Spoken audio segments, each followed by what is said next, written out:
படிச்சவன் மட்டும் என்னடா சொல்ல போறான்? காலையில சூரியன் உதிக்குதுன்னு சொல்ல போறான். சூரியன் உதிக்கிறதே கிடையாதுடா, பூமி சுத்துது. இத சொன்னா என்ன பைத்தியக்காரன்னு சொல்லுவான். முள்ளு மேல காலை வச்சிருவீங்க, கேட்டா முள்ளு கூத்திடுச்சிருவீங்க. அதனாலதான் உங்களை மாதிரி ஆள்கிட்ட நான் பேசுறதே கிடையாது. டேய், படிக்காதீங்கடா படிக்காதீங்கடா சொன்னா கேட்க மாட்டீங்க.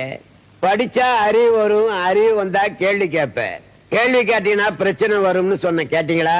இன்னைக்கு பாத்தியாடா, ஆஞ்சநேயருக்கு வடமாலை சாத்தினா மாதிரி உனக்கு வெடிமாலையே சாத்திருக்கிறேன். டேய், கொளுத்துக்கடா இவனை. நான் ஒரு புண்ணிய புருஷன்ட. இந்த ஆண்டவன் எங்க இருக்கானோ அங்கெல்லாம் அடிக்கடி மழை பெய்யும். குடிசையே போட்டு கொடுத்துருப்போம் உங்களுக்கு. மழை வந்தா நினைச்சிருவீங்க, நினைஞ்சா உங்களுக்கு காய்ச்சல் வரும். காய்ச்சல் வந்தா வேலைக்கு வர மாட்டீங்க. நீங்க எல்லாம் வசதியா வாழணுதான் கட்டி கொடுக்கலடா, என் வேலை கெட்டிடக்கூடாதுங்கிறதுக்காக தான்.